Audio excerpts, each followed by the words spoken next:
whole dynamics. And then let me add this key thing, that as part of it will be strengthening the institutions of this country. And I believe that if the various institutions are very empowered, very well strengthened, in the sense that, for instance, and this is something even the Speaker of Parliament has brokered, the idea that Parliament can get a fixed amount of percentage of the GDP, and that one will be regardless of who the president is, and then the judiciary too will get its fixed amount, and that independence from the executive can assure Ghanaians to some level of extent the freedom. I mean, listen, there are some things in the trade of doing politics that sometimes is not palatable for the public domain. But I think that, unfortunately, the Parliament is a bit strapped to the executive. No, precisely. And the judiciary. That is dangerous, the inherent dangers that I'm talking about. And I think that if we embolden the two other institutions, regardless of who is president, then doing 6-year tenures is possible. Now, another aspect which, I mean, I'm also looking at, and I can share this with you, that regardless of who the member of parliament is, I think that if each constituency in this country is ascribed a fixed amount of kilometers of road repair or to be done, regardless of who wins election, then the influence of the executive will be minimal on me as a member of parliament. Because listen, if I went to the parliament knowing that I have 20 kilometers of road, regardless of my doing yes sir to road minister, regardless of my doing yes sir to the president, trust me, that empowers me. And that means that I don't need to go and sit in the Ministry of Roads and Highway for X amount of hours, begging for something that is due me. And the most painful thing is, you know, when things that are due you, you still have to go and beg for. I really think that these are things that if we lengthen or expand the years, and then we put these things in the Constitution to empower the institutions. And let me say this thing, listen, I love Trump, but Trump made me appreciate American system more so, because in as much as this man was very shaky, the institutions were so bold. And I will cite a very critical point when the military told Donald Trump that, hey, we are here for the Constitution and not an individual. And that also, you can see it in his vice president, who then said that, hey, you've crossed a certain line, and in as much as you are president, this line, the Constitution bars us from helping you.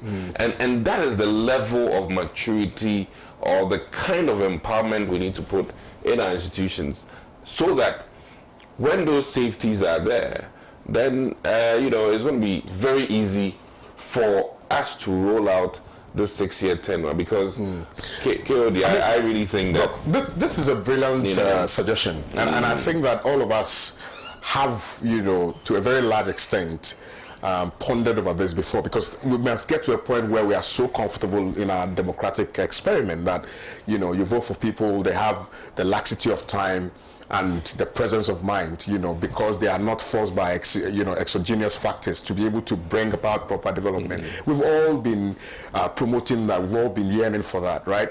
But I mean, you know, execution is also a problem. Now, Alan suggests, and quite frankly, right, if you pick the Great Transformational Plan, it's quite explicit in how we can change our democracy by not necessarily changing the Constitution, because Alan proposes that we must have a second chamber of parliament, you know, and that second chamber of parliament will oversee to specific things. For instance, the appointment of the IGP, the appointment of the Electoral Commission, and the second chamber will be, you know, an embodiment of well-meaning Ghanaians, you know, the ordinary Ghanaians, people who have stature in the. So maybe we can begin to look at all of these other new things that will help both, because then it will take the burden of you guys. Then your primary focus will be about passing laws that will be to the benefit of the average Ghanaian. Don't you think that that is a plausible plan, that we can,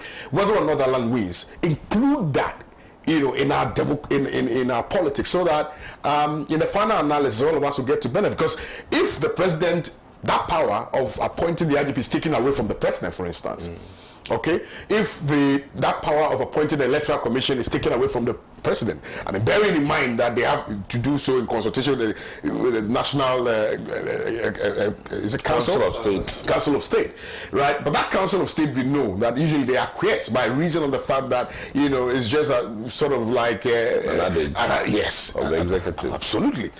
So that is sort of something that we must also begin to look at, Doc. Don't you think so? And I'll come to you for your brief comments on that as well. But Doc raised this very clever point, and I think that we must expand on that. Yeah, I think having another chamber, not bad. But I'm always struck by President Obama's visit to Ghana, and I think that in all his final analysis, looking at him, who's a constitution law professor and has also the experience of running a federal system in the Americas, he said one key thing, and that sums it all up: strengthening our institutions, and for that matter, if we even have, forgive me, an idiot running this country, the institutions will be so glaring, so powerful that, forgive me, even an idiot running this country will not matter. Yeah. And I really think that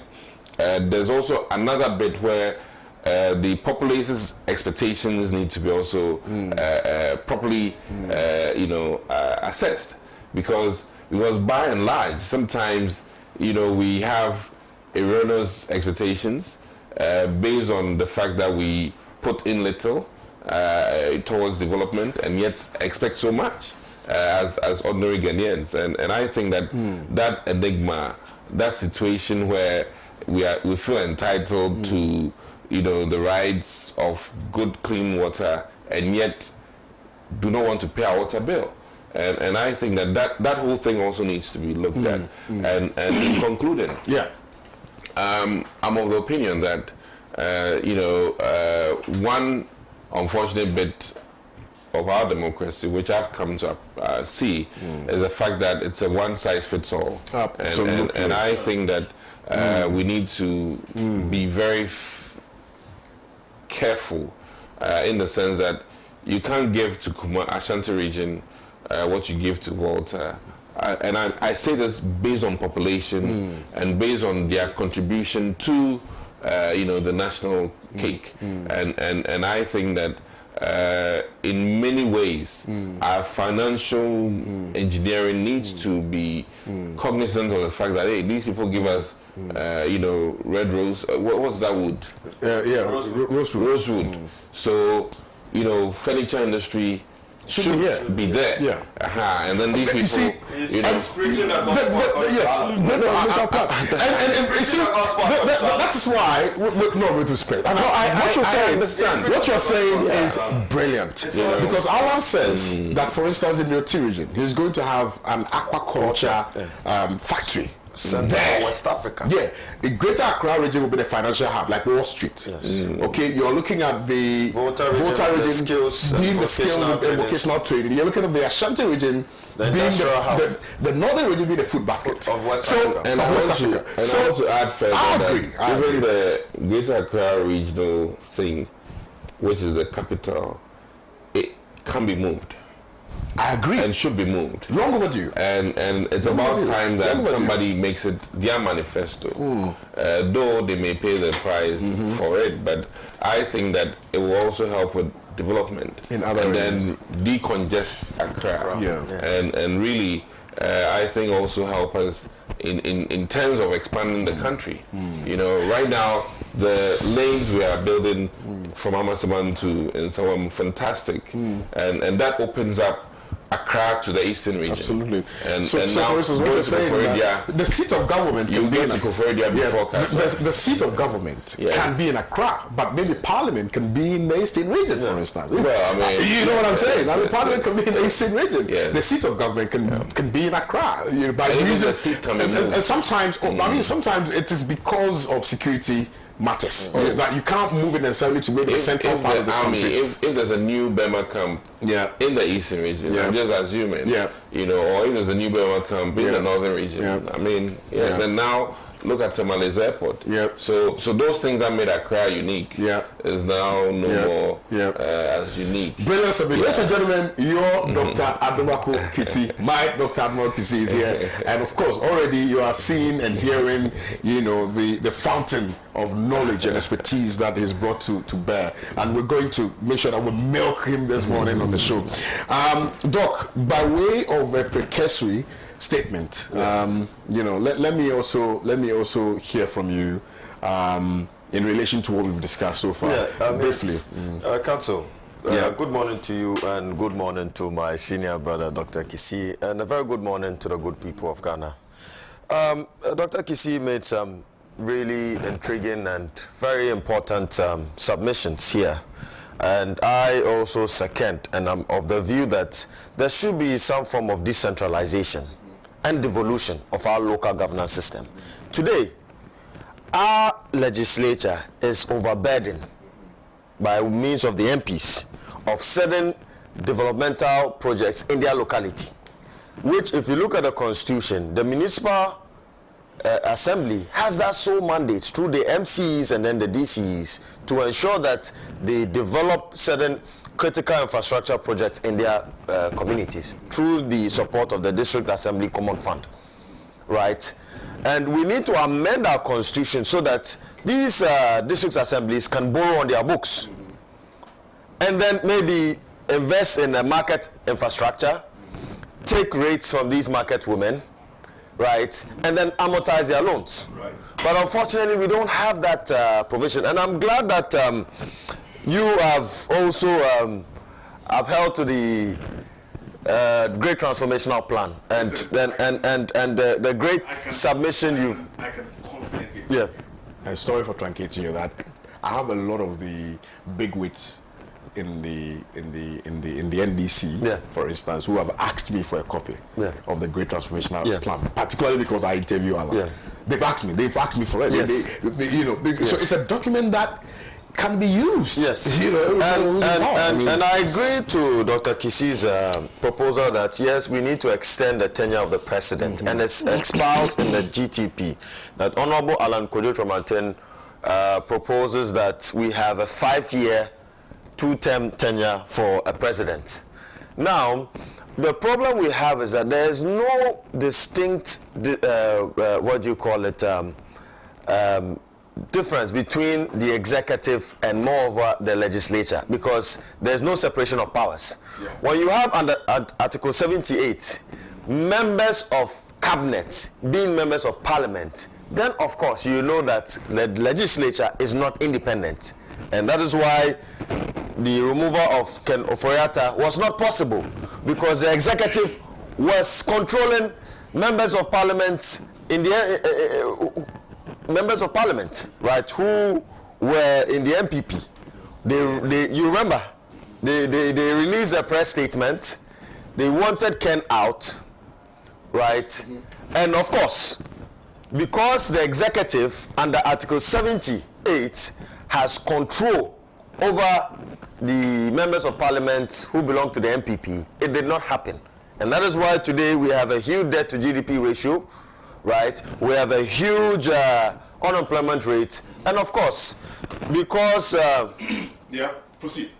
Because our parliament hasn't had the independence, we've seen a lot of wasteful policies being passed in parliament. So clearly, Doc, Council and Doc, I agree with you that yes, we need to amend the constitution. It is clear. We also need to ensure that we have that leadership,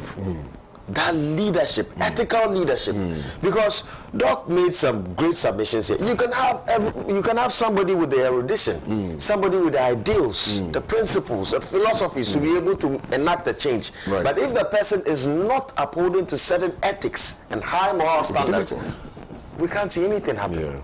So clearly, I would hope that going forward as a country, and I know that if the Ghanaian society gives us a nod, by bringing in Honorable Alan Kojo Tremantin, we would ensure that we have constitutional amendments, adequate decentralization, right, and a form of devolution so that our local governance system can champion development in the locality. For example, ecotourism is very key. You know, there is always a nexus between the policies set up by local government and then global initiatives. Right. You understand? If you go to a country like Indonesia, Bali, you see that they have reserved areas, forest reserve areas that have hotels in them, and they rake in a lot of money from that. And this is as a result of their local governance system enacting policies to favor some form of ecotourism, need for global ecotourism in there. And Bali is raking in billions of dollars from that. So if we are able to give our local governance system, right, the chance to formulate policies to borrow on their books so that they can ensure development in their localities, I'm sure that MPs will not be burdened with investment in roads, infrastructure, and they will not be going chasing the Minister for Roads and Highways and the Finance Minister. Thank you very much. Interesting precursory comments by my two wonderful doctors. You're still watching the newspaper review segment here on Pan-African Television. May I implore you to respectfully share your views and thoughts also via our WhatsApp number and via our text line as well as Facebook. And I will read the comments here for you. Brilliant. This morning promises very, very exciting. I'm happy. Doc, this is telling that you should not abandon us, even though we know you are very busy. This is telling that you now, because our viewers are very discerning for some reason, and they like to have people who are very discerning, you know, who will argue by reason of their love for the nation and not by reason of Partisan. So usually sometimes, I mean, I can cite you an example that even on Facebook right now. The comment that is coming in, where is it? I just want to read it. So Ima Kwedoko says, this is the first time I've heard an MPP man saying something good for once. He should keep it up. But the mistakes was when you joining the wrong party. MPP looks bad. Please, live for good. You see? So, I mean, you know, people like such, you know, you are defending your party all right, but you're also, you know, speaking as a Ghanaian. And I think that, you know, that's I mean, you need to be Ghanaians first. So let's go to Nigeria. Our big, well, not our big brothers in terms of how big they are in size. But, you know, when it comes to independence and Jollof, I mean, we are their big brothers. You know. So Boko Haram militants attacked village, kill over 100. Yesterday I was listening to the BBC, and you know, I heard that some militants had attacked some village, and it was in response to what they say that some vigilantes had killed 2 Boko Haram members, and so it was a retaliation attack, you know, and then they just went there on motorbike, came down and just started sporadically shooting at a marketplace, and in the process over 100 people actually, I think BBC said around 40 people had died as a result of that. We have not yet heard any response from, you know, from the government, but this never-ending Boko Haram issue, I don't see our way clear in respect of how we're going to deal with it. I mean, the ECOWAS sub-region, the standby military force of ECOWAS has not really done much, you know, in ameliorating and addressing really the issue of Boko Haram in Nigeria. The fear is also that if you are not careful and you get so neck deep in it, the reprisal will be that they will attack your country. And so people are a little skeptical in providing that necessary force that we need in order that we nip it in the bud. But look, let me start with you. I mean, the whole genesis of this Boko Haram and this, you know, erroneous and erroneous misconception about Boko Haram and what they stand for. I think that it has not been justified by reason of the actions that they've taken over the period. Indeed, you claim that you are fighting for to protect, you know, Islam as a religion, and yet you abduct Muslims. You know, you abduct Muslims. So, and you go to mosques and you shoot, you kill them. So, I mean, what is this? I mean, you know, so what is this? I don't know how to even, you know, start this conversation. So, first of all, I think any death or loss is painful. Any life lost to gun violence is unfortunate. especially innocent lives. And in summary, I think that sometimes they say that one's freedom fighter is seen as a terrorist for some other people. But be it as it may, I think one thing is clear. Boko Haram necessarily is not anymore, I think, a religious body. I think it's more of a like a terrorist group, just to say the least. And their ways and means of trying to make their case is always very troubling. I have not been a fan of their kidnapping of girls and children to make a case. And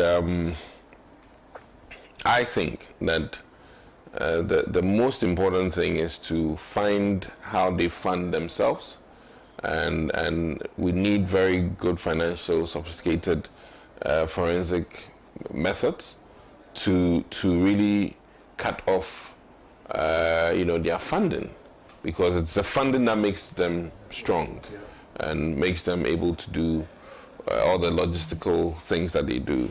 And I think that some transformation within the Boko Harams might help. And how does that transformation come about? Maybe through further dialogue, a different disposition of the people that become part of it, how they recruit their people. So looking at it from a, let me say, CIA type standpoint, I think that heavy investment is needed from an intelligence standpoint to really temper down the influence of Boko Haram in the sub-region. They've impacted Burkina Faso, they've impacted other neighboring countries, and we are not really, let me say, far removed from it because of our closeness to these people.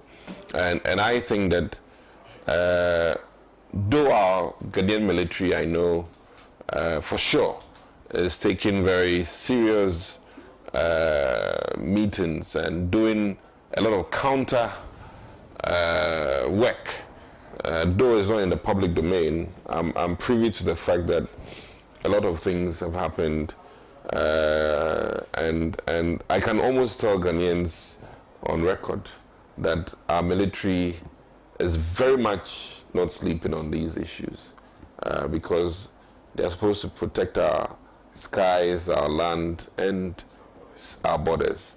And that also is in line with the Interior Ministry in terms of the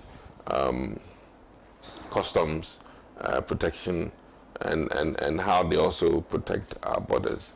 And I think that all of us should be wide awake and should abhor violent actions like this. And is that the right approach to a loss of 1 or 2 Boko Haram members? I think it's not justified. And I really think that we need to invest heavily in our intelligence gathering to help abate and stop these things. Thank you. Yeah. Thank you very much. Council, yes.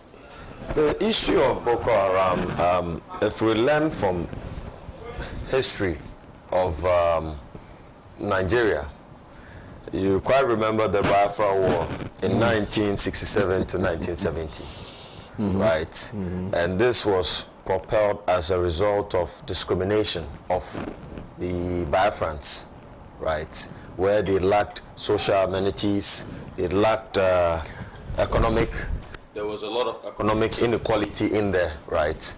So clearly the issue with Boko Haram is similar to that of what happened in the 1960s and then the late 70s.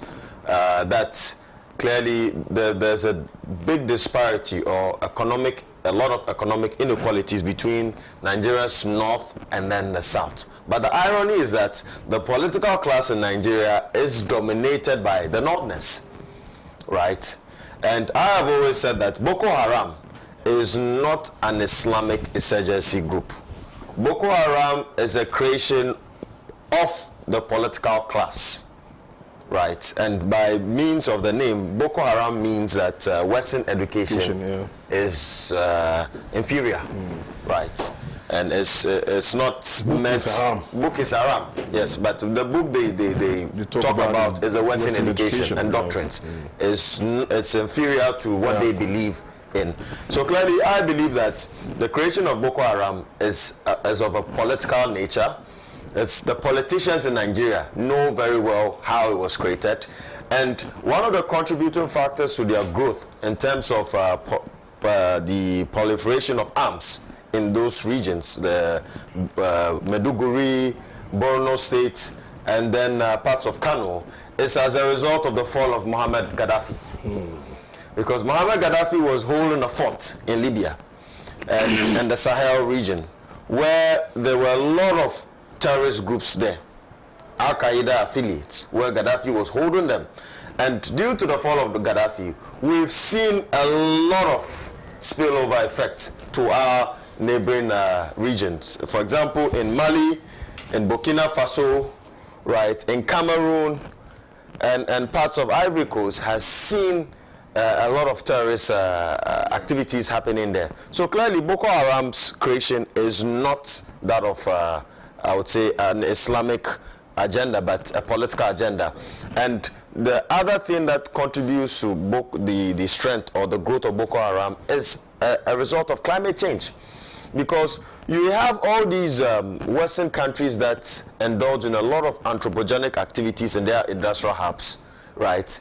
They don't pay their fair quota as contracted by the Paris Climate Accord, right? And then you have these farmers suffer from droughts, as we're seeing in the northern part of Ghana.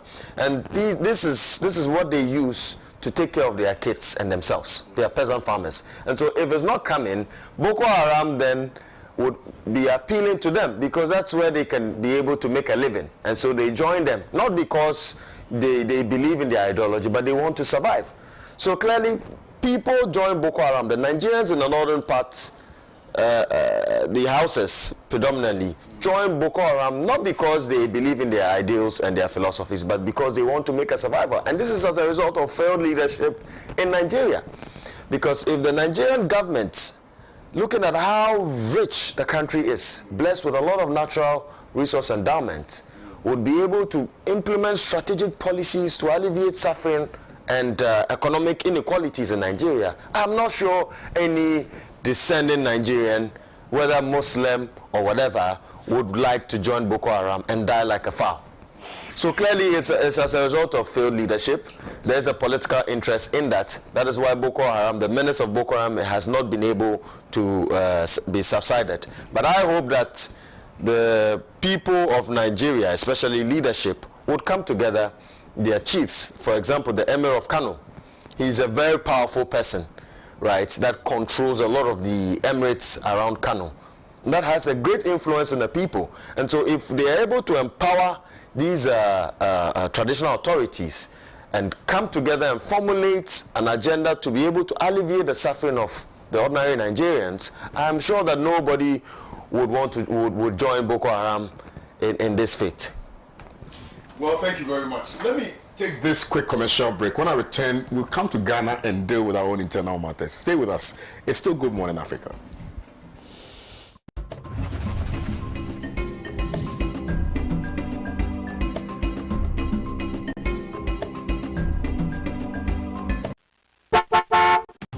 Fix My Ride Company Limited makes customers feel good and proud. Fix My Ride Company Limited has experts who fix accident cars, making them look like brand new cars. They provide services such as engine tuning, overhauling, body works, oven spraying, air condition service, upholstery, electrical works, automatic gearbox repairs, maintenance, and all general car servicing. Fix My Ride Company Limited also has towing cars to tow cars from customers at no cost, as well as has given customers cars to use when their cars are involved in an accident. Thinking about fixing your old car or selling it? Just give us a call. Locate Fix My Ride Company Limited, adjacent the Accra Academy School on the Odoko Police Quarters Highway, Atiko Junction, behind the Golf Filling Station, Kadeshi Odoko Highway in Accra. Call us on 0303 944 880 or 020 222 7660 or 0540 556020 or visit our website fixmyridegh.com. Fix My Ride. We own the finishing. Hey. Bama na niema wo de good trouble so dey na wiam ye. Me niema 1212 na me se me twa apesika bia to me botomu. Eni se machine wo wia so a how much krobia mu same. I don't want to tomami.com ka. Eno so ne den. A free classified website a obi bia wo pese wo ton bia. Say ye car, TV, fridge, fan, computer, asase kwa na wo pese wo ton a. Fa to tomami.com. Eti woni we nyina na wan kan kire me. Me ye ne den na me so me dey ato go. Eno ane se wo fa mobile phone na. We log in www.tomami.com.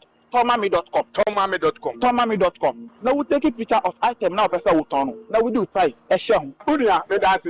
Me de me niema na ekwa to tomami.com. Tomami.com. A free classified website that we do bia person will turn bia. We need the two of it. Show. No be able to. A classic.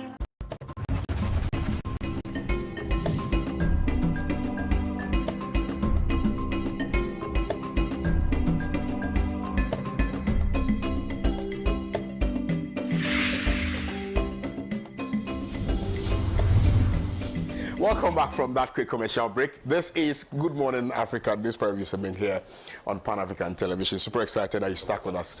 Now, we're going to discuss that, but let me just make this quick announcement. So, I'm sure you've been watching Pan-African Television for a long time, and so you know Dr. Eben of Shekina Herbal. Now, Shekina Herbal says I should tell you that today being Thursday, he's at Akachi Magava Hotel. Akachi Magava Hotel. Okay. Yes, Thursday. He's at Akachi Magava Hotel, and he'll be there on Thursday and Friday. Friday, Agbozome Ativuta. Please call him on 0244 941 428 0244 941 428. Shekina Herbal. Call him for all your medical needs.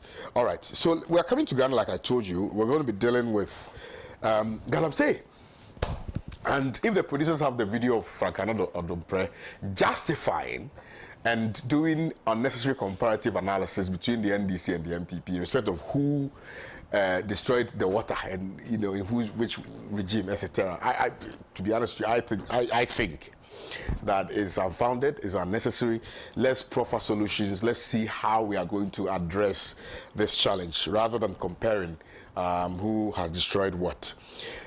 We have a national security crisis because I'm told that when we don't have potable water flowing through the taps of persons who live in the central and western regions, and that is an important crisis. In fact, the UN report said that we're going to have to import water as Ghanaians in 2030, but it appears 2030, by reason of our own actions and inactions, we have reduced the 2030 to 2024, and it's quite sad that now, because of how we have conducted ourselves as Ghanaians and because of how unpatriotic we are and because of how greedy and selfish we are, we've destroyed all our water bodies, and so now we are struggling to get water. So yeah, that's where we are now. Now, the solution to this, in the estimation of Professor Stephen Adai, is to declare a national emergency on Galamsey. Now, I don't know whether that will resolve any matter, because I do recall that we've ever declared a national emergency before on this same Galamsey matter. I also do recall that when Abu Jinapa was made the last minister, he was in a chopper. He flew around all the Galamsey areas and, gave us a report. Professor Stephen Watson gave us a report on why we have not been able to nip Galamsey in the bud. He was victimized, he was bastardized, he was insulted, and the whole matter became an NDC-MPP political football. And again, no finality was brought to the matter. Today, We are being told that we should declare a state of emergency on Galamsey. I don't know how that is going to resolve the matter going forward. But Doc, do you think that declaring a state of emergency will deal and address the fundamental issue of Galamsey? First of all, we know the problems. We know the root cause of Galamsey. We know the people who are involved in Galamsey. Sometimes we've ever shamed them, but we've been unable to resolve the matter. So, do you see any way clear in the future in dealing with this? Kwame, yes, sir. You know, yesterday something that was a low point in politics happened. And I wish this can be propagated on many media outlets. In one breath, I saw the NDC come out strongly against Galamsey, espoused all the reasons why it needs to be stopped, give us all the grammar or brothel, give us all the adverse impact of Galamsey in the chamber as we discussed issues pertaining to Ghana's national interest. Then, when we got to strengthening the environmental affairs of this country, they said they were tired. For me, I was shocked. They said they were tired, as in what? They didn't want to engage in any debate? The Environment, Science and Tech Minister had a bill about how we can improve on our environmental affairs in this country, especially on the global climate change matters. And a bill that would inure to Ghana's benefit in terms of being seen as a country that is forward-thinking when it comes to environment. A country that is currently belabored with Galamsey issues, where our water bodies are literally gone. I envision 10 years down the line, we'll say Ghana imports X amount of gallons of water. Yeah. And if we are to take a bold step today, when presented with an environmental affairs bill related to the very environment we all live in and how we can improve on our environment, the NDC said they were tired. So I was asking myself that, do we really mean well for this country? As members of parliament? As fellow Ghanaians who are destroying these water bodies? I don't think it's more education. Because certainly,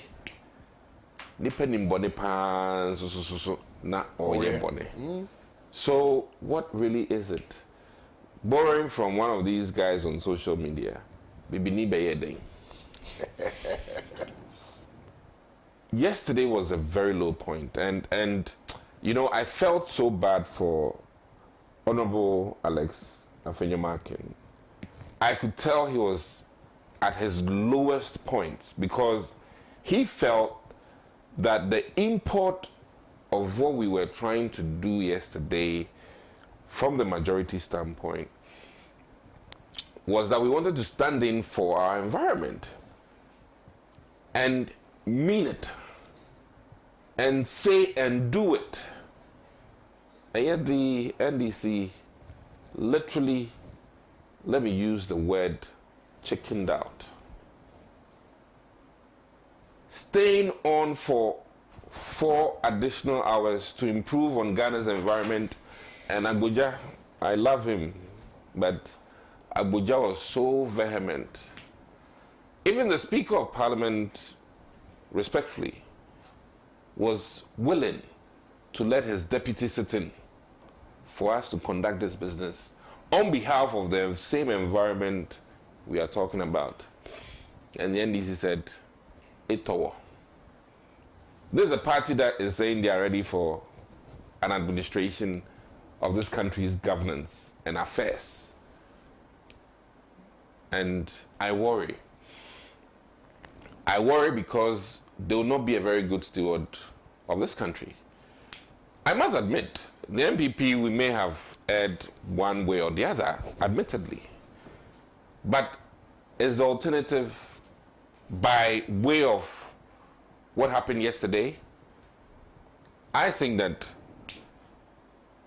Ghanaians should judge and judge well on December 7th, because we may be in a bad state, agreeable, but we'll be in a worse state if we're not careful who we hand over this sore state to. In a very sore state, I always choose somebody with the wits, temperaments, and knowledge to at least take us to the shore. Because right now we are at sea. We need to get to the shore. We are fighting on the ship. Some want Bahama, some want Baumia, some are considering Honorable Allen. And I must admit that Alan is a fantastic guy. But in terms of party size, the two main parties in this country is the NDC and the MPP. So the challenge to Ghanaians, I would want them to walk the talk. And when it comes to this Galamsey matter of our water bodies being destroyed, and the fact that there was an environment-related bill to improve on or curtail the damage to our water bodies and the climate change issues, and then your legislator or team that is hoping to come and rule this country tells us plainly, bluntly, that, oh, it all. And that Ghana's business, Ghana's most pressing business of the environment is of little importance. I worry. And I share the same sentiment or feeling that Honorable Afenyomakin had yesterday after the whole show. I mean, I was observing him, you know, I looked at Atufosin, very excited and happy that the NDC had stopped us from, you know, going through the rigor of putting in writing things that can curtail the adverse impact of Galamsey. Is ridiculous. Right. And I think that the media houses too, let me add, you've been loud on sirens and mute on conduct of government business that truly matter. And KOD, let me, with the greatest of respect, tell Ghanaian media that they have a role to help the Ghanaian people sail to shore. There's about 90 or 80 plus days left. And you need to adjudicate properly and assess and shape the public discourse so that when things are bad, we all know. The question today is that the NDC was so bold and noisy about Galamsey's ravaging impact. And when it came to bills or to put into writing regulations that matter, regulations that are solutions to the problem you are bitching about, forgive my French, then you chicken out. Then what am I missing? Is it that we don't appreciate the gravity and we don't also appreciate the solution? I would rather be with the people who appreciate the solution than those who are just out there and talking, hey. Solutions must always prevail. And I'll conclude by saying that nobody is insulated from the impact, the adverse impact of Galamsey. If I were in certain positions, my biggest thing is that the revenue side of mining is assured. Government knows the revenue. And if the damages are there, government needs to ascertain a certain amount of money to solve the issue. All right. And I think we haven't put in enough monies because the Galamsey issue is Ghana's drug war. And Mexico fights drug war with a lot of money. And Ghana government, and I'm saying this not for just the MPP, because the NDC has also been there, and Galamsey was happening. And I'm not saying that any party has managed Galamsey better. But I think that by way of legislative instrument, we need to maybe assign an X number of percentage of every revenue from mining towards the restoration of our forest and our water bodies. All right, thank you very much, Dr. Kisi, for that submission. I just have a follow-up question, and but I just want to introduce to the viewers Dr. Sami Aye, who is a medical practitioner and NDC sectorial speaker on youth development. Good morning. Good morning. Trust you're well. By God's grace, we are managing. Very well. No, I mean, I just wanted to, because, of course, you have raised concerns about the conduct of the NDC on the floor of Parliament yesterday in relation to the environmental bill. Yeah. But you would also perhaps have an issue with the conduct of Frank Anodompre in relation to when the issue about Galamsey was raised on the floor and how he responded to it, and whether or not that is also in the spirit of borrowing from the president. It's one of those situations. Because I know my so you should criticize that as well. And oh no, what did I say? I mean, if you want me to say it, viewers, we dear mankani. All right, I think that. All right, the WhatsApp number is very much active, and of course, the WhatsApp number doubles as the text line, so you can share your views with us. Also, we're streaming live on Facebook and on YouTube. So for those of you who are watching us on social media, you can actually also leave your comments underneath in the live stream. Share the feed so others can get the opportunity to also watch the show and contribute. To the show as well. Let me come to you, Dr. Ramsey. Counsel, it's very disheartening. I mean, over the years, dealing with the menace of Galamsey, and it seems that there hasn't been any substantive solution to how we would curb or eradicate absolutely the menace of Galamsey, right? We've seen Galamsey happen in the regimes of the MPP and the NDC. The Galamsey issue today has shown us clearly that it is a Ghana issue and it cannot be an MPP and an NDC issue. However, these two dominant parties are enablers of this Galamsey, right? Some stalwarts in the MPP, top party executives, are benefiting from this menace.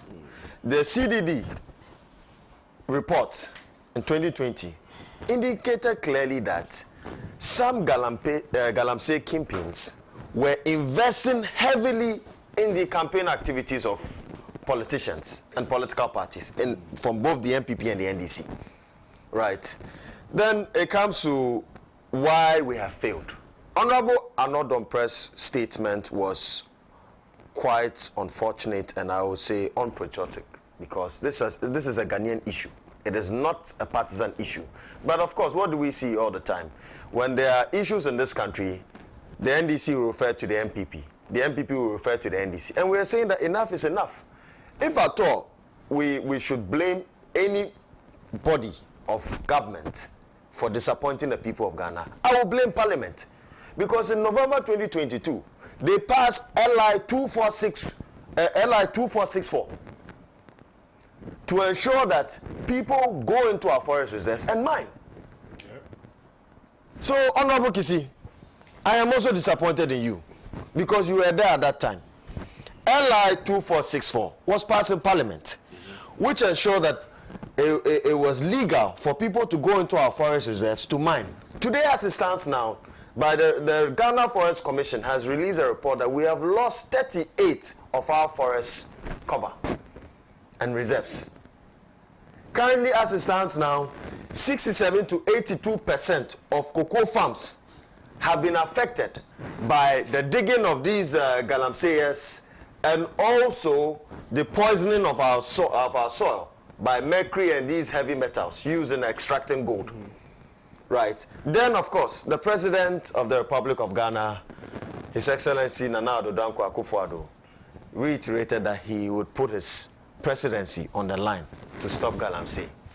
We didn't see that happen.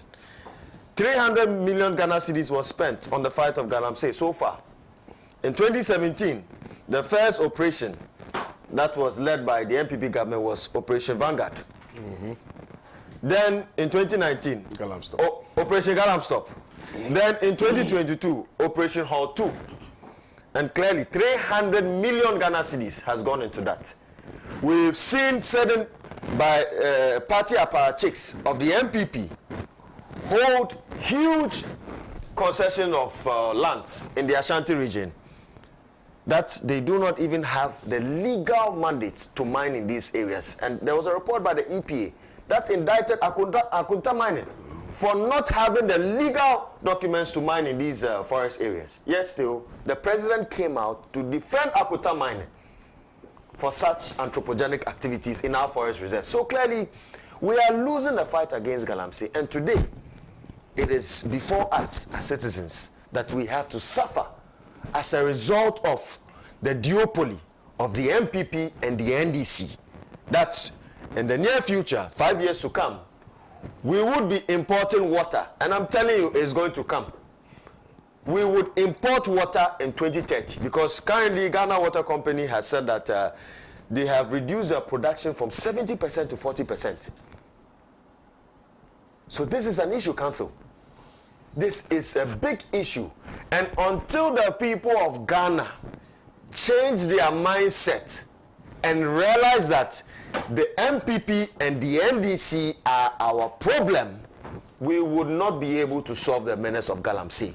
Honorable Alan Kojo Tramanti, under his great transformational plan, has indeed realized that there are issues in this sector.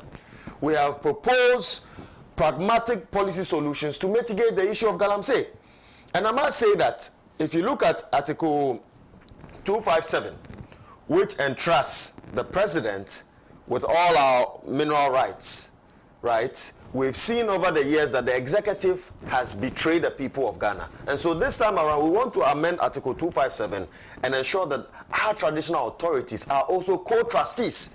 Even though people can argue and say that, yes, our traditional authorities have also been elements in this Galamsey field, yes, I agree. But of course, this time around, if you amend this article and entrust them, they would ensure that the right things are done, because then they would have those powers and authorities, and they will know clearly that if anything happens within their jurisdiction, they will be held accountable.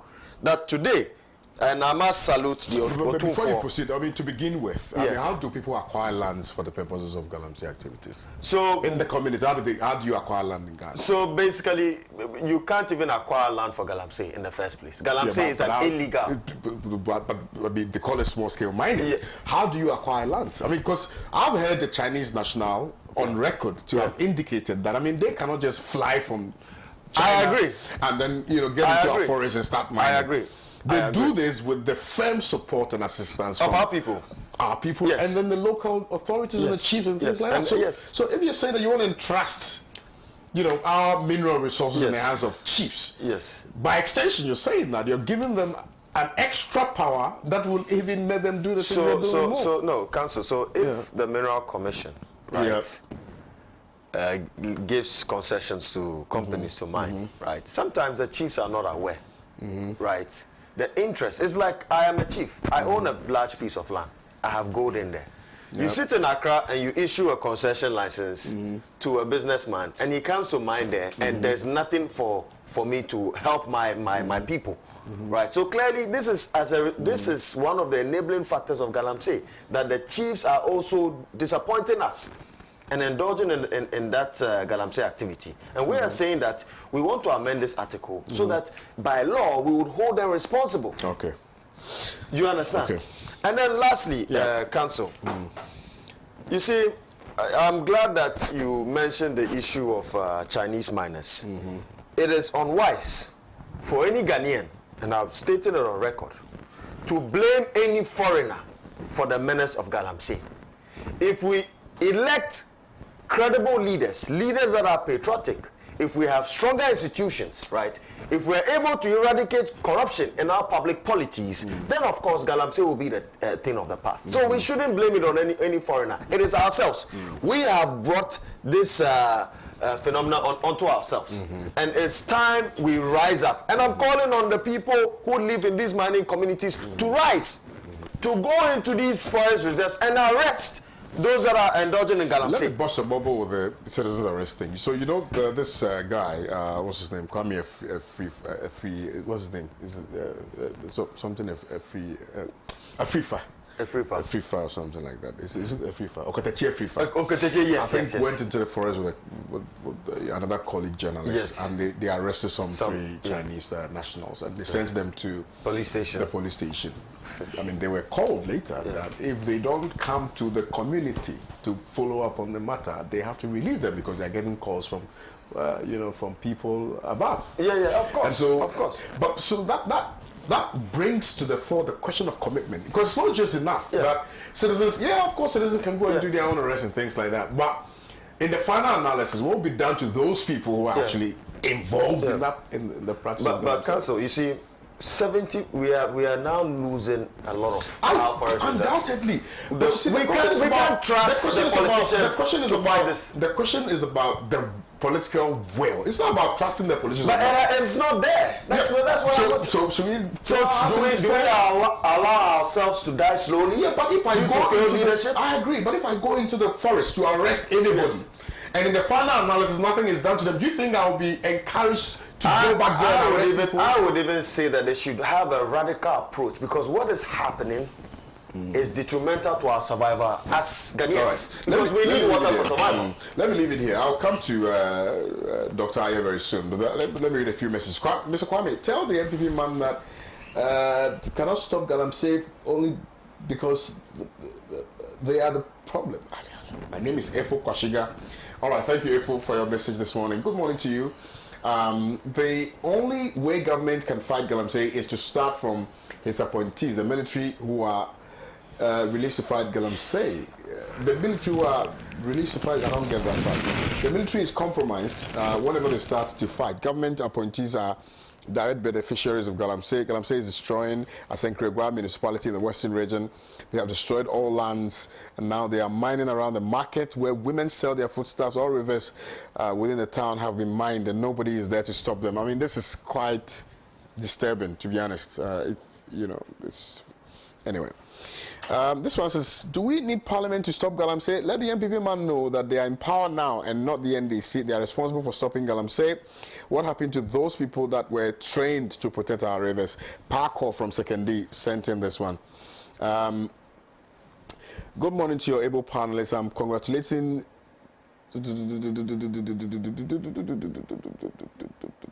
My brother, you're not on my show to promote any presenter. Please speak to the issues. Good morning to Pan-African Television. Please tell the Alliance for Change man to remember his own slogan, 4 more for Nana. Was he not part of the force that brought Nana back to for his second round? Did he not see him in his first regime? He's talking as if just some 10 months ago he was not part of the MPP that destroyed Ghana. You are not fair to your own self by giving it hard to NDC. You have contributed heavily to the problem. Now you are condemning your own. So hard because they have vomited you up. Please give us a break. All right, you didn't add your name. Next time, add your name. Let me come to Samia, and then actually one last message. If I don't read this message, the guy will come after me. Alhaji Hamza in Pig Farm says, good morning to you, my brother. Interesting time to live in this in this country. Wonder shall never end. Communicators and functionaries of the MPP are all over TV stations and radio stations saying that we should blame climate change for what is happening to our water bodies. What an insult to us. But truth be told, comments made by the majority chief whip is so shameful and should bow down his head in shame. You can't be fighting Galamsey and at the same time you have passed an LI 2462 to mine in the forest reserves. God have mercy. Who does that? All right, Alhaji Hamza. Well, yes, thank you very much. Right. I would like to say good morning to our viewers, good morning to my co-panelists, especially my senior colleague, Dr. Decentralization. I'm happy to be here this morning to contribute to this discussion. very, very important, especially we doctors. We see a lot of cases from, mining areas, and it's not a side that you want to behold. Very unfortunate, all manner of debilitating. Yes, skin diseases, renal diseases, kidney, liver, heart diseases. You have women giving birth to children with abnormalities and all that. It's very unfortunate. So sometimes when we are discussing this issue, I discuss it very dispassionately. I think that Galamsey is not an occurrence that happened. That started happening in the last 8 years. It is something that has always been around from time to time. But it's something that everybody in this country worries about, because at the end of the day, they say water that we all drink from that have been polluted. Just like the Ghana Water Company. This is like the 4th time I'm hearing or seeing them bring out something like that, questioning the public on the deleterious effects of Galamsey. And so I'm very worried about it, and I'm praying that in the coming days something very strong will be done about it. But I want to correct a certain impression created by my senior, Dr. Boko Haram. He was saying that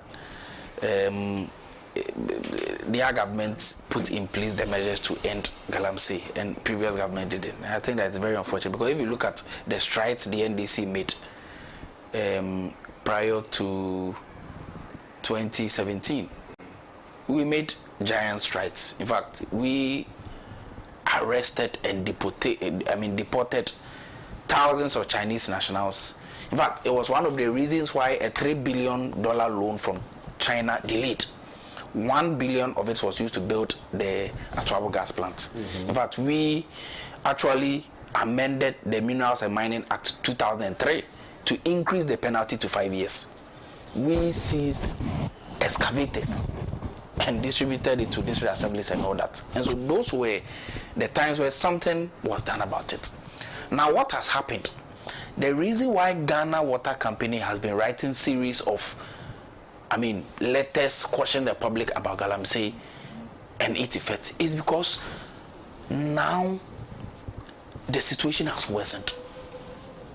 If it was bad today, it is worse. In the few days, it will be worse, because you have duty bearers.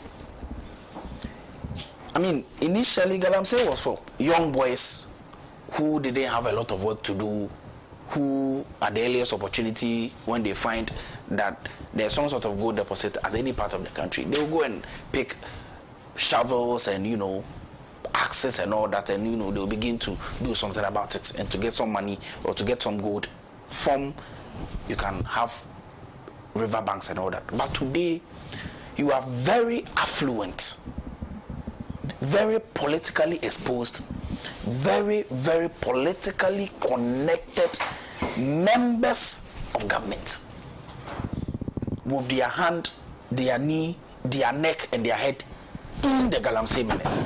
And that is why it cannot be kept. You see, the verdict of the Galamsey fights is that the supposed Galamsey fights under this regime was a charade. It was a sham. It was a well-manipulated, coded video game that has been played for the past 8 years. And I will not mince words. The reports by Professor Frempong Watson gives the overall summary of the fight against Galamsey. There was no fight against Galamsey. There was an opportunity for government functionaries to take over and lock out legal small-scale miners so that they can appropriate to themselves concessions, machines belonging to them. That is why the result is that today our water bodies have been extremely polluted. If you look at the Pra River. On that point again, Yeah. I think you've made a very important point that Yes. I think they've heard from my Yes. This whole initial declaration of emergency. You see, the fight against Galamsey was not. The fight against Galamsey was not a de novo, initiative by the government. It was some media personnel who raised concerns about the deleterious effect of Galamsey and forced everybody in this country to start talking about it. Okay? And so the president naturally came under pressure and decided to do something about it. But that act was a sham. Because if you read the Professor Frimpong Boateng report, it says that whilst Galamsey was banned, machines confiscated, people languished in jail, some young people were killed, even by military and police personnel that were put on the various anti-Galamsey task forces. Forest reserves and concessions were given to MPP functionaries to mine. That was when there was a ban on Galamsey. And this is the gospel according to Professor Frimpong Boateng's report. I am not the one saying it. So what Prof was saying is that let's pretend that we are fighting. Yes. In fact, so once we pretend, the original people he said from national executives, from regional executives, constituency executives, branch executives. President Kufuor made Galamsey a free-for-all entity. And now the Flagstaff House has become the headquarters of Galamsey. And mentioned some people. Today, the people who were mentioned have not taken any action against President because it is true. He mentioned Charles Nite Kotego. He mentioned Lord Kome. He mentioned Potozwa, who is currently contesting in Suhu. All those people who were engaged in Galamsey, whose names were mentioned, have not been prosecuted. Nothing has happened to them. In fact, Chemaun to me, when he was fingered to be engaged in illegal mining, what did the president do? Without any investigation, he was cleared. In fact, the response by the Attorney General of this country clearly asked the government as to be supporting Galamsey. Do you know why? When all these allegations were made, what was the response of the Attorney General? He said there is not enough basis to prosecute. Meanwhile, a journalist of Despite Media, whose name is Seth Mante, was sent to a police station, wrote an official statement, a report that his account at NIB was the account where small-scale miners or Galamsey operators, whose machines had been confiscated, they came to pay money into his accounts so that the monies can be transferred to Ekwausi and then Central Regional Security Coordinator. This is evidence, a police report. The journalist himself went and wrote it, that he was the one who was the middleman and intermediary between Ekwausi and the people whose machines had been confiscated. How then do you come and say that there is no evidence? In fact, the former MP for Mansonkwata or some Honorable Albert Kwam, what did Prof say? Prof said that under the guise of community mining, he acquired mining concessions and sold them to people who wanted to do Galamsey at a cost of 200,000 Ghana cedis. Now, the reason why you cannot say that there was any fight against Galamsey was that when the report was submitted in 2021, 26 months afterwards, that was when the government saw the need. In fact, they didn't even bring it. There was Professor Frimpong Boateng who granted an interview and threw the spotlight that a report had been submitted 26 months ago. That is more than 2 years, in 2021. But nothing has been done about it. The excuse the chief of staff gave was that the report didn't have a letterhead. There was a man who had no license, no prospecting license, no exploratory license, no mining license, called Donald Entria. He was fingered to be massively engaged in Galamsey when he had no license. His name was Donald Entria. The company's name was Imperial something mining. I've forgotten the name. When they went, he had $20 million worth of diesel on the land. If a man has $20 million of diesel on the land, your guess is as good as mine, the number of excavators on the land. In fact, according to the reports, this is contained in the 37-page Professor Frimpong Boateng. According to the report, all the people President Kufuor appointed to be on the interministerial committee of illegal to be fighting the Galamsey, all those people, they jettisoned, they shunned the committee. They never attended a meeting. It was only Professor Paul Boateng who was there.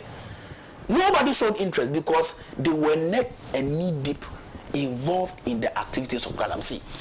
That is why today, wherever you pass, our water bodies are competing. The color of our water bodies are competing with Milo and coffee. It has been polluted with mercury cyanide. And so there is nobody in this country who should come and convince anybody that there was a fight against. There was no fight against Galamsey. It was a clandestine agenda by government functionaries at the presidency in higher ups. In fact, the video that emerged between Professor Paul Boateng and KWAME, you remember, the man said the party needs money, and I have always believed that in 2020 the MPP was heavily financed by activities of Galamsey, proceeds from Galamsey, because the video tells that KWAME, the then regional vice chairman of Central Region, told the whole country in a video and audio that the party needs money for campaign. So GS John Boadu has said that some excavators should be released to he, John Boadu, and some other people, so that they will mine, engage in Galamsey, open brazen Galamsey, so that they can get money to finance the party's activities. That is why in 2020, all the mining areas in this country voted against MPP. Do you know why? Because the young boys in the communities who were engaging in small scale mining, some of them were even legal. They were locked out. They were arrested. Some of them were beaten to pulp. Some of them died. Some of them fell into mining pits. Okay, in conclusion, do you think only for government functionaries to take over the concessions? Do you think that the state of emergency should be declared again, as suggested by look, the president even put his presidency on the line and told us that he will make sure that mining Galamsey is kept. What is the result? A man who has put his presidency on the line couldn't do it. What would the state of emergency do for I am in my village of Ampenyi near Elmina this morning. I don't have water to bath. The Pra River that used to give us shrimps and tilapia is dead. Now the Galamsey politicians whose actions and inactions have caused me to consume cyanide, the mercury is coming to me to ask me to vote for them to stay in power. KOD, what should I do? Ambassador Sampiale is watching us all the way from Elmina and has sent in this message. And listen, good morning to you, lawyer KOD. We were here when the president promised to put his presidency against Galamsey, and here we are. The same president said he will not hand over the presidency. What a deception! We will fight the Galamsey ourselves now, and nobody will stop it. Bibi from Accra sent in this one. Now this one says, Nana Akufo-Addo should be ashamed of himself for failing Ghana horribly. I know by now Dr. Kwame Nkrumah and JJ Rollins are weeping terribly in their various graves because of the hardship Akufo-Addo and his vice have put Ghanaians into. Upon all these failures, the MPP government about me have the courage and audacity going around to campaign. What is wrong with Ghanaians? James Case Harbour sent in this one. The MPP man is so passionate in condemning the NDC for the unwillingness to allow Parliament to convene to discuss the Galamsey issue. Unfortunately, he has put the cat before the horse. After all, the refusal to do what you ought to do, only 93 days to go. You are in government when the nation has been declared a state of emergency by your own actions and inactions. When you are calling... then you are calling an emergency parliamentary convergence, and if NDC does not stand for it, you give them names. You cannot immediately do anything about it. You have blended your plans to further draw more money from a dying state in a parliamentary procedure. The NDC has seen your plan and is resisting it. You turn around to say you don't believe in Ghana. I'm sorry, your cup is full. Champion. I'm caught in laughter when I heard the movement for change talking and blaming the NDC about Galamsey. The movement of Alan and Dr. Adumako are one father, different mothers. They should blame their party, not the NDC. James in Kumasi sent in this one. Good morning to you, Pan-African Television. We want the NDC and the national executives that they should be much... I don't get it. National executives should be much focused on... much focused on the MPP primaries at the ND and Wale Wale, where the party executive declare an election and dead people raised to vote. rise to, what is their plans for the general election? Okay, from Bar for saying inside the table. Thank you very much, Bar, for your message this morning. I'm grateful. Kwame, the menace of Galamsey activities and its rippling effect on our very existence is clear and present danger, and we need men of testicular fortitude to fight this monumental menace festering in our country, Ghana. Rhetoric and platitude will not help in curbing this canker. It requires political will and stiffer punishment that will deter people who are engaging in this seemingly repugnant menace. Written by Ernest Evelof Kwashi from DANSO. Thank you, Kwashi, for your message this morning. Okay, this one says, good morning to you, Kwame. Please, your panelists should understand that Galamsey has been in existence during Kwame Nkrumah's time, but Galamsey raised his worst ugly head in this present regime. Why this MPP government cannot fight Galamsey menace is because the Galamsey headquarters is at the Jubilee House. Almost all the government officials at the Jubilee House are doing Galamsey. Sami Inadenta sent in this one. Sami, most grateful to you for your message this morning. This one says, good morning to you, Kwame. So, is it like we cannot have one single Ibrahim Traore among the Ghanaian armed force to rescue this nation from Akufo-Addo's tyranny? I don't want to call them lazy or cowards, but I'm disappointed in them. Sami Kokrobite Aglo Farms. Okay, Sami Kokrobite Aglo Farms. Thank you, Sami, for your message this morning. Indeed, I mean, all of us must be interested in fighting against Galamsey, if for nothing at all, to protect our water bodies. And that is quite significant. Let me move on to the next topic. Look at yes, a very important topic, a very, very important topic. The election, we are I think some 93 days away from the elections, general elections, and already concerns have been raised about the conduct of the Electoral Commission. I think that right now it has become like a normal phenomenon, like every time there's an issue with the EC, every time there's an issue with the voter registration process, every time there's an issue with the machines and the BVRs and the BVDs and things like that. And again, I would like to cite the point that was made by Nyaho Tamaklo in relation to the conduct of the elections, where he intimated quite unequivocally that the institution that has the potency of derailing the gains we have made as a nation in our democratic process is the Electoral Commission. And so if the Electoral Commission fails to conduct itself in a more patriotic manner, there's the potency that we may be plunged into some serious mess. And so he's advising the EC to conduct itself very well and play fair. So that is by Nyaho Tamaklo. And that, dovetails into the demand by minority to have a forensic audit on tampered voter register. Let me start with you, Dr. Ramsey. Justified that, because obviously concerns have been raised, and people obviously are unhappy, with the way BVDs and BVRs have found its way into the hands of private individuals. We don't know what they've been using them for. We don't know whether they've registered people unbeknown to the other political parties. So clearly there are legitimate concerns. And do you think, even though I do, that we should have a forensic audit on all the machines? Absolutely. I mean, it is well for our democracy. If we really want to save our democracy, because going into this election, a lot is at stake. I mean, this is even the first time going into an election where the history of this country has been challenged as to who is actually the founder of this country. Can you imagine? For the first time in our history, the founder of this country, who is the founding member of this country, has been challenged. So a lot is at stake. This EC, like I said on previous encounters, cannot be trusted. We have an EC which is made up of former members of the MPP. I will not want to mention names, but they should go and check. And council, you can check that some members of the EC were patrons of the MPP, TESCOM patrons on campuses. Right. This is an EC that declared multiple results during the 2020 election and had to retract and correct their figures.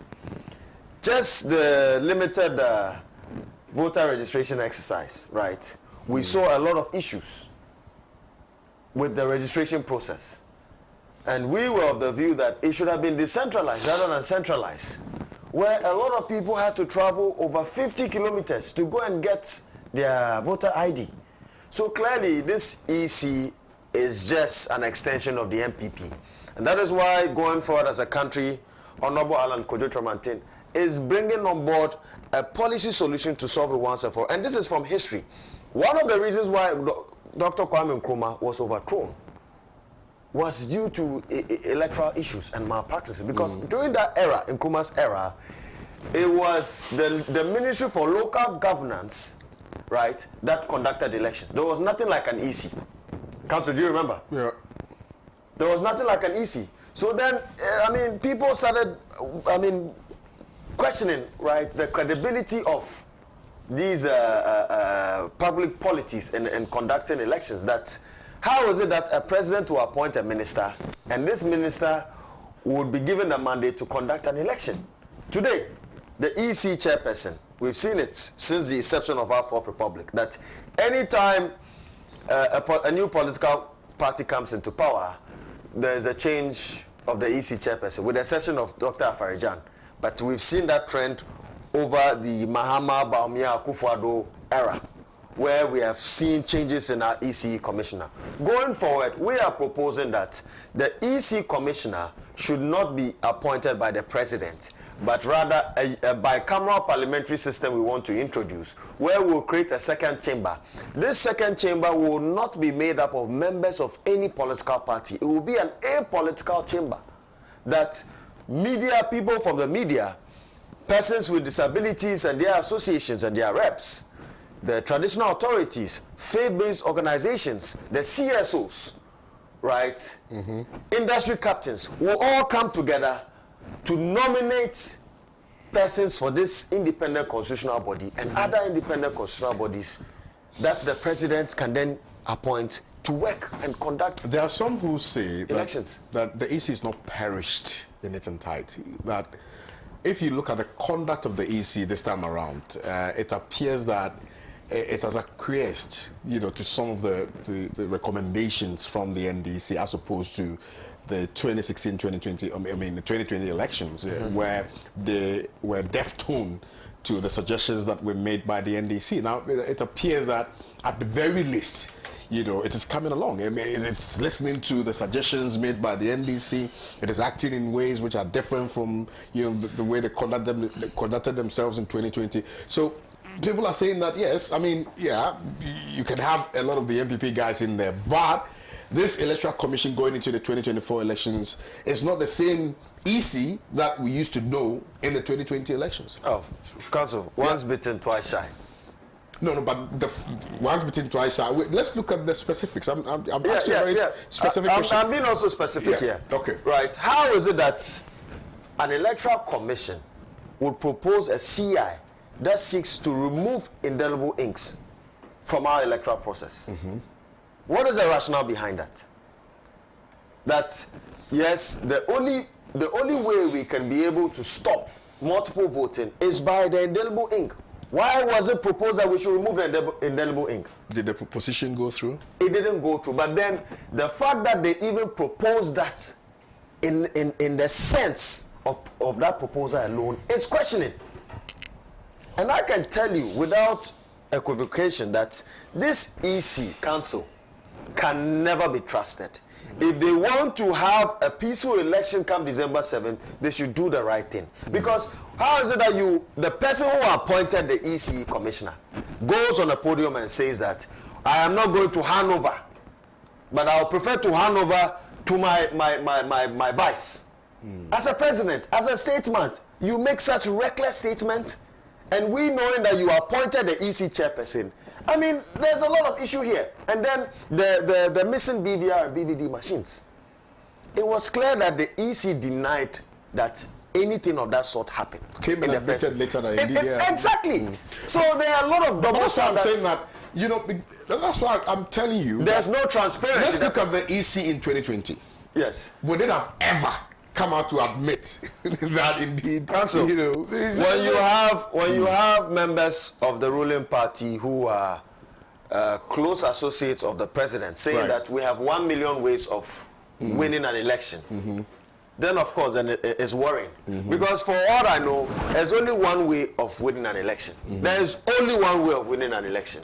Selling your message and making sure that people buy into it and vote for you on the D-Day, and you protect your votes. That's it. But if people who are close associates to the president make such reckless statements that they have 1 million ways of winning an election, and we've seen time and time again that the EC has conducted itself in an untransparent manner with a lot of double standards, right? The issue of the BV and BVD machines going into this election, I'm telling you, will be cataclysmic to this general election. All right, thank you very much, Dr. Ramsey.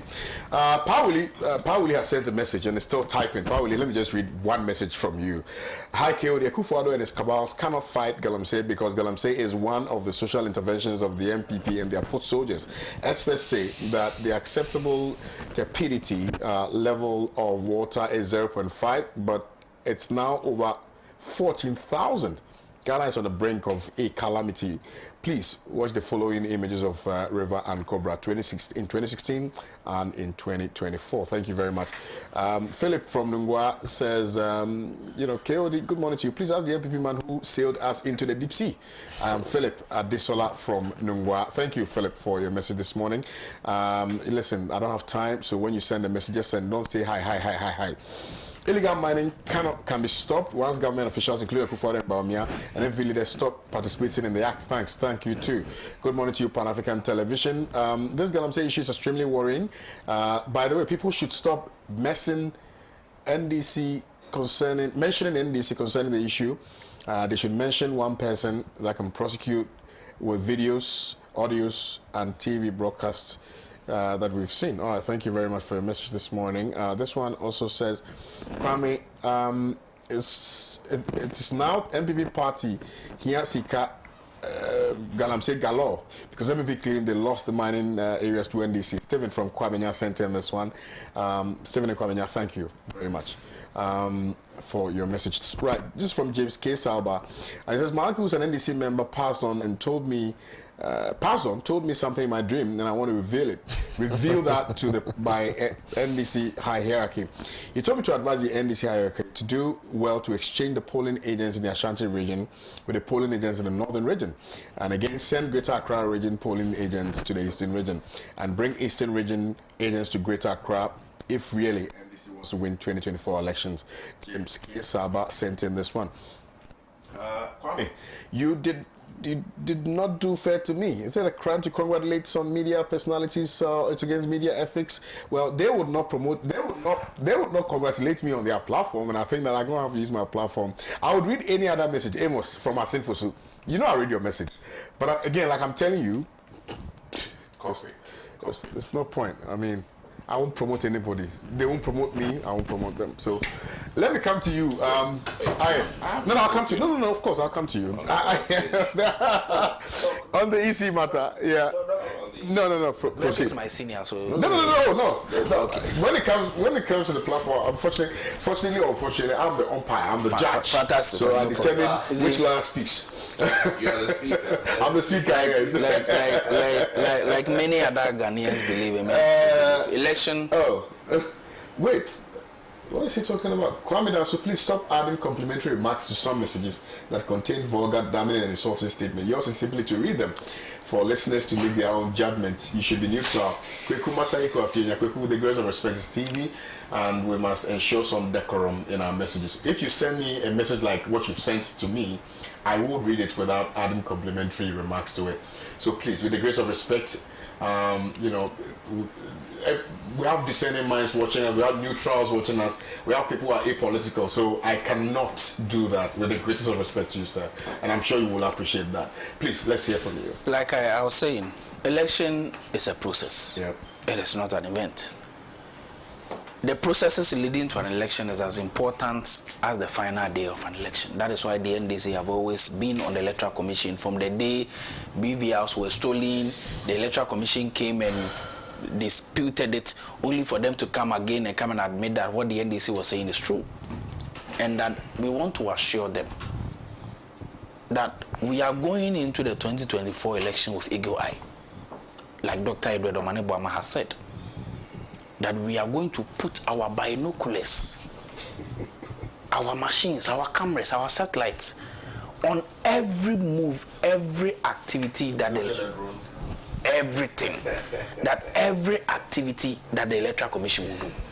And that is why you have realized that almost every move the NDC makes, we find out some discrepancies, intentional, deliberate discrepancies, to give the MPP an undue advantage. And you see, the people who are the Electoral Commission are very significant when the analysis are being made. Look, Dr. Apiahene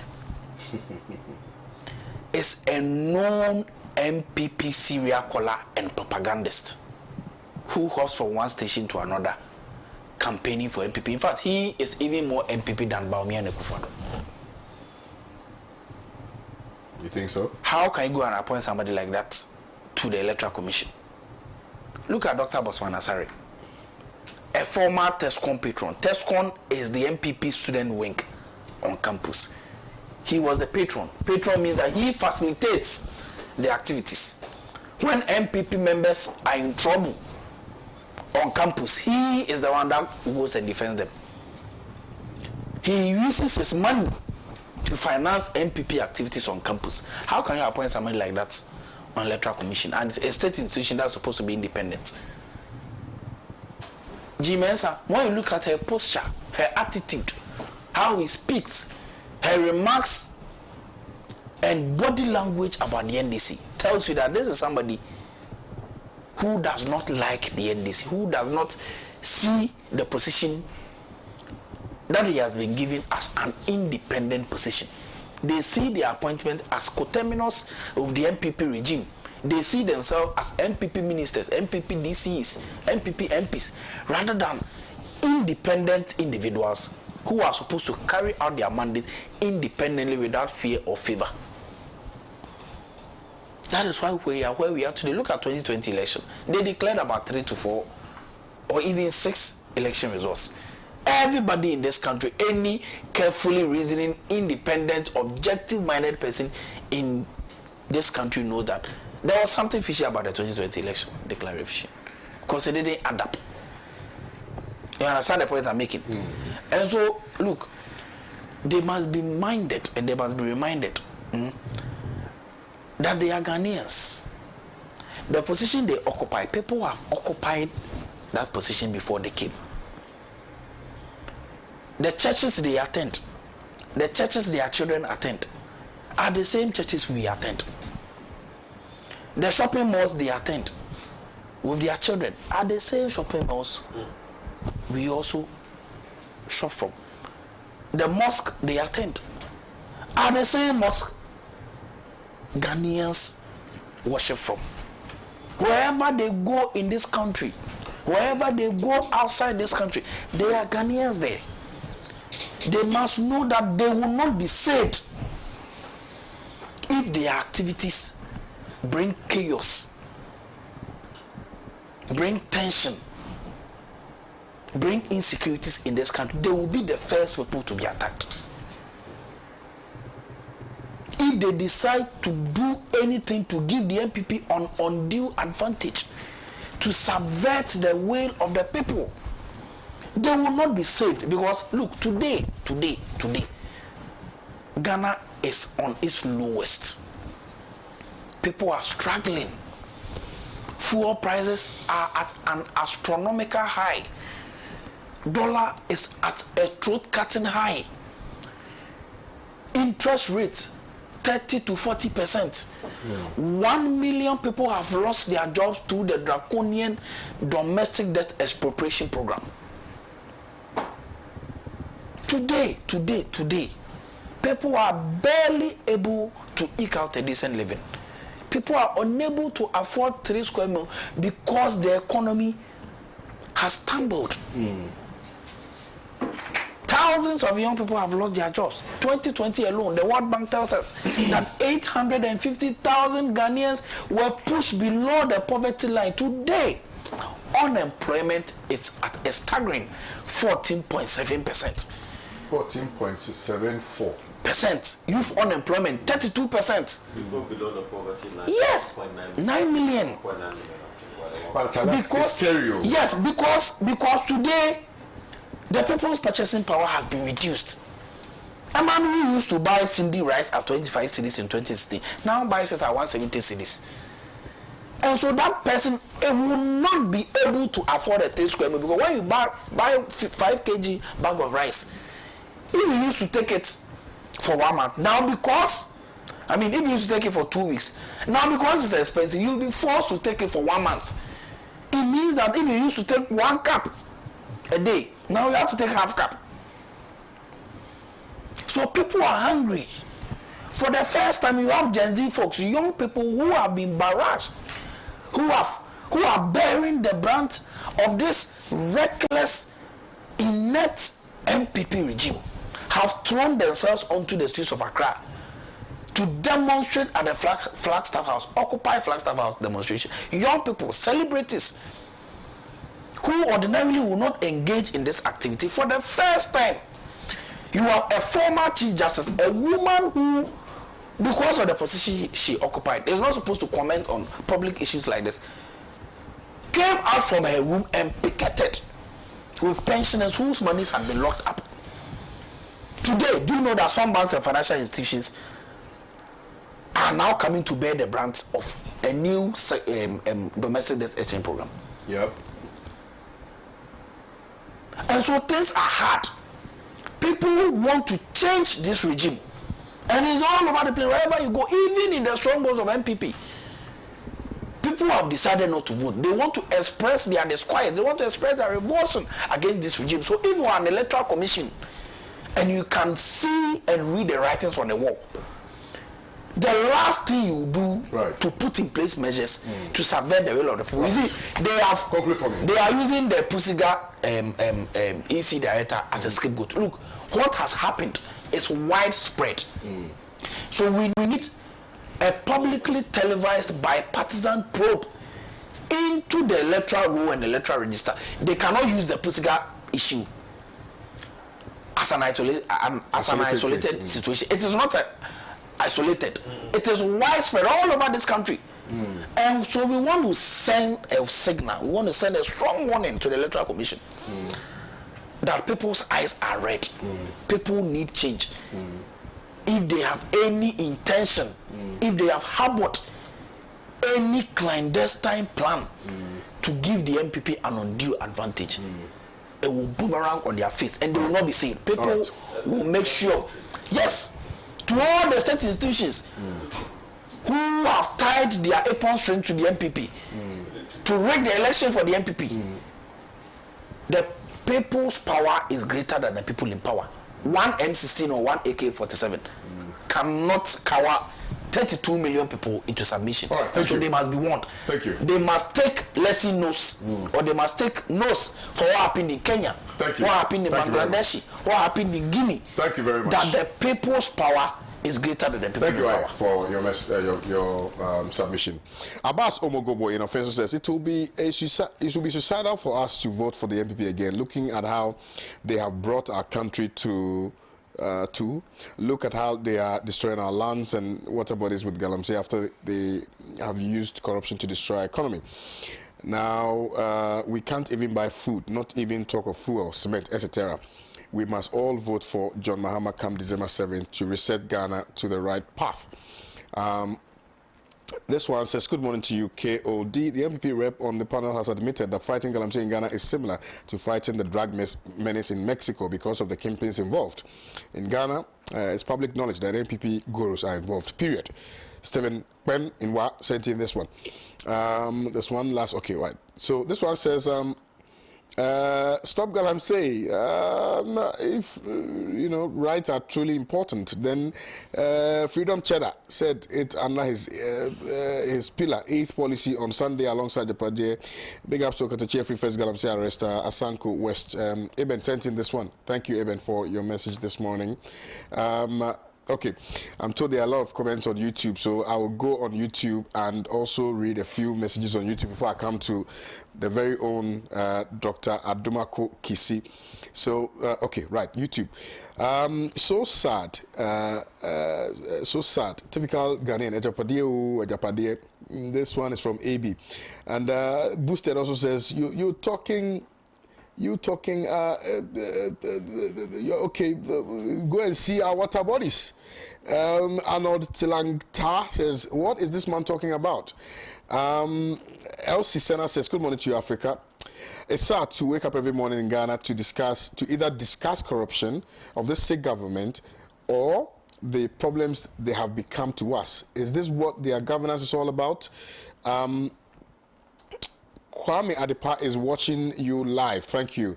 This one says, we'll all die. Wake up. Okay. Surely Galamsey is responsible for UCC students not having water. It appears the nukes of today are different from the nukes of yesteryears, who protest anytime Ghanaians are unhappy and government is asleep. Seche Mauna sent in this one. Well, I agree with you. AB says, God bless you, Pan-African Television. Thank you very much for your messages. Keep sending your messages via YouTube as well. I'll read them. I've seen a number of them on Facebook as well. But let me just come to Dr. Adumako Kisi for his submission, and then I'll try and read as many messages as possible. Please, let me come to you. I've heard a lot, but I think I'll be brief because of time. All right. One, no serious-minded political party should try to depend on the Electoral Commission for their win. The MPP should not ever depend on EC, and we will not ever depend on the EC. I think the EC's role is quite simple and straightforward. The last election, the media houses called even before the EC, and I believe that in the current state of affairs, where parties are well equipped, unlike the NDC though, well equipped to make the call. I'm hoping that December 7th, by 10 p.m., the parties will be able to make the call independent of the Electoral Commission. And this has all become possible because of technology.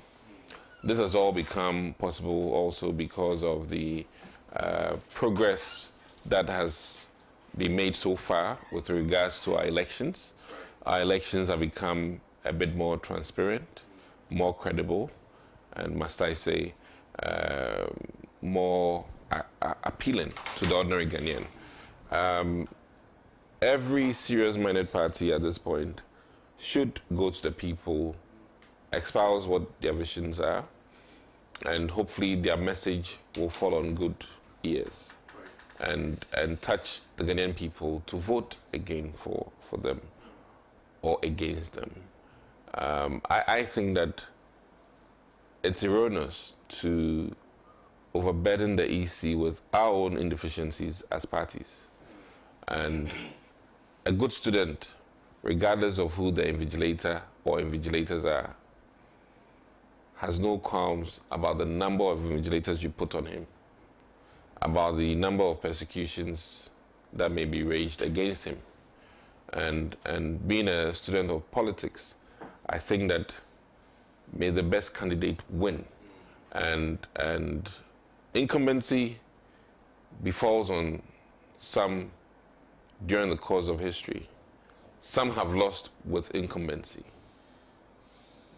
One of the greatest losers, though having incumbency, was Mahama in the 2016 election.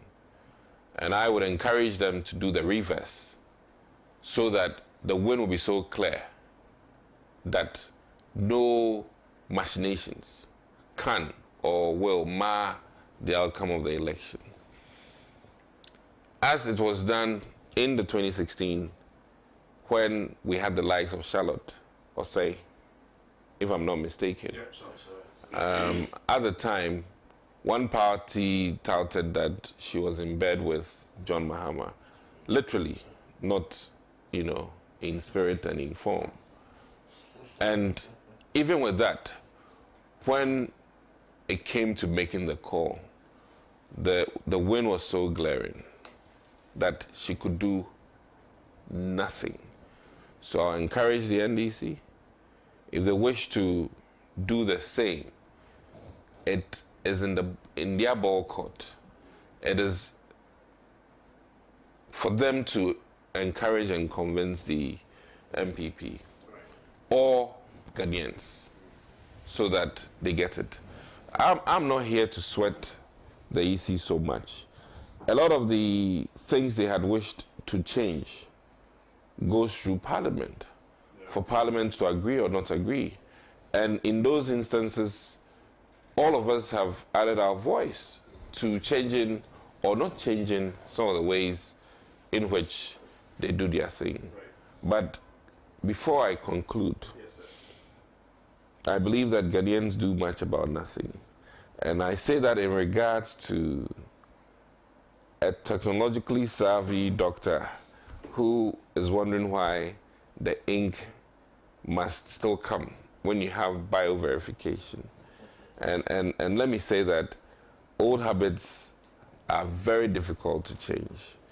Once we are in for indelible ink, even when you have a Ghana card, we will still want the ink.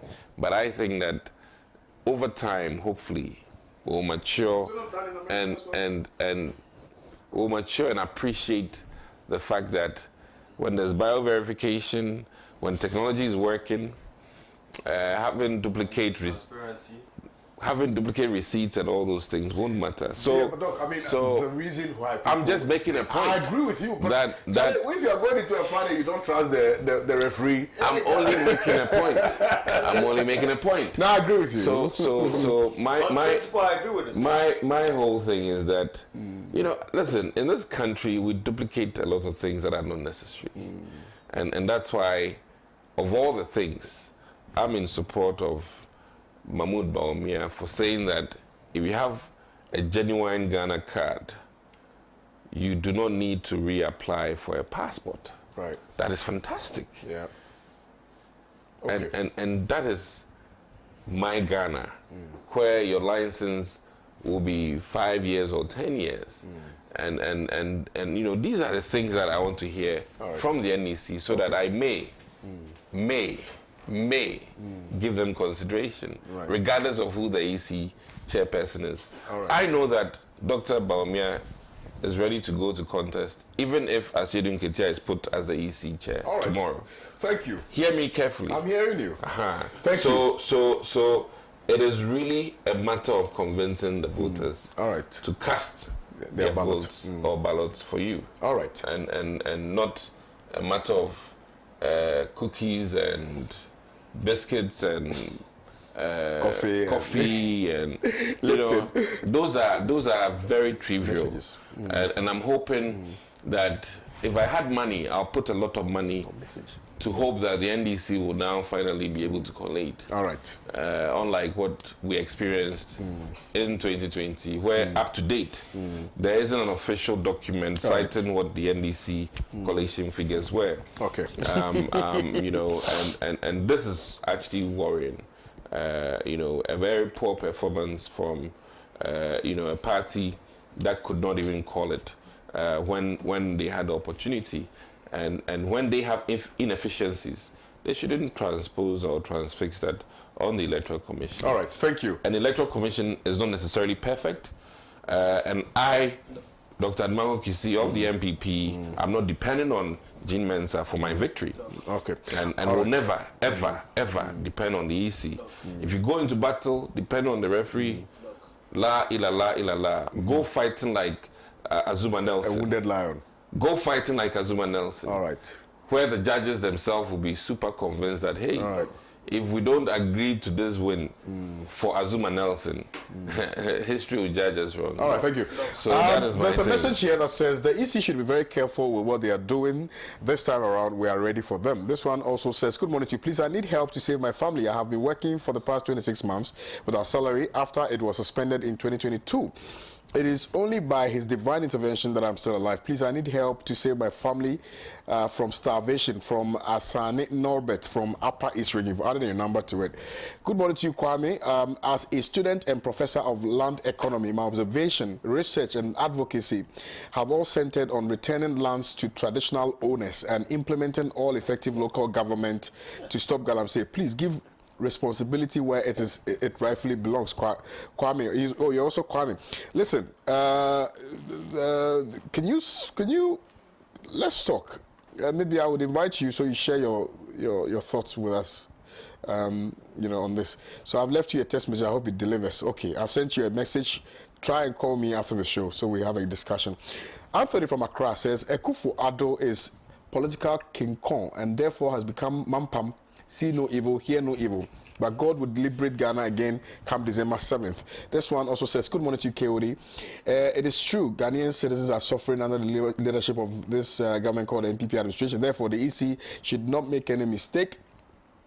If a thing like that happens, then nobody should blame the outcome of the future of this country. Zacchaeus Bandai, thank you.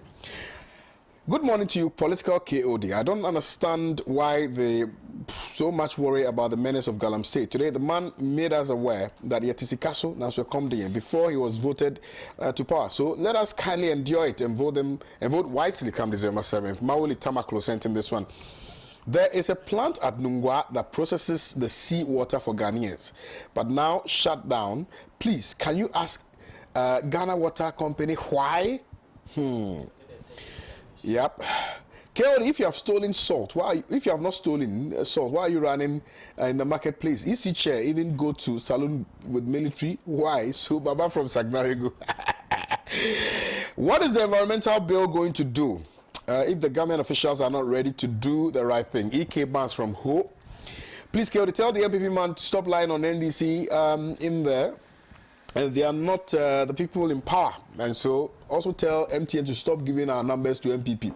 From Langma, a.k.a. Dampais. I hope I got it right.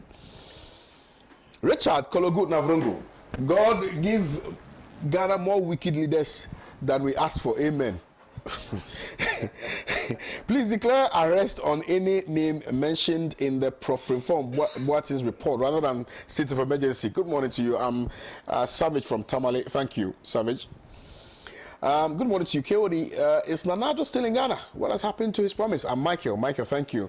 This one also said, good morning to you. My name is Patrick Akolgo from Poalugu. I have a question. If you ask the elephant to be the caretaker of your farm, what will happen? KOD, good morning to you and your panelists. I want to ask if Ghanaians have the right to sue our unpatriotic leaders at huge for committing crime against the Ghanaian people, right? Ghanaian people. David K. from Oti region. Thank you, David. The only way to stop Galamsey is to stop mining. Thank you. Good morning to you and your panelists in the studio. Please, is the one speaking for Alan not the MP? Wasn't in the MP before? And was Alan not a member of the government before he lost the primaries? They should talk about how to solve the problems and not compound them. Good morning to you. Thanks very much for the conversation this morning. But please tell the MPP to stop blaming the NDC and face their Western Regional Minister on the issue of Galamsey.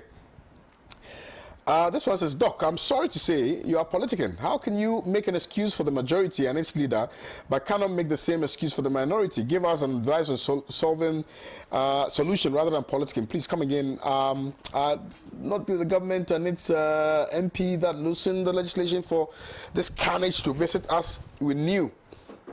Okay, the genie in the bottle. My question is, who opened the bottle? I like that. Oh, the messages are pouring in a lot, and my time is up. Good morning to you. I just want to know why the father of Proverbs, ABA, is no longer invited for the show. Please try and read my message today. Hey, why? No, I don't think that is deliberate. I don't know. I'm not a producer for the show, so I'm sure. I don't know. Thank you, Doc, for your time this morning. Thank you, Dr. Admiral Kisi, for your time this morning. Thank you, Dr. Ramsey, for your time this morning. A big, massive thank you to our viewers this morning. You've made this show spectacular. I cannot thank you enough. I'll see you tomorrow. Have a nice day. God bless you. Bye-bye. Thank you, guys. Good show. Very good show.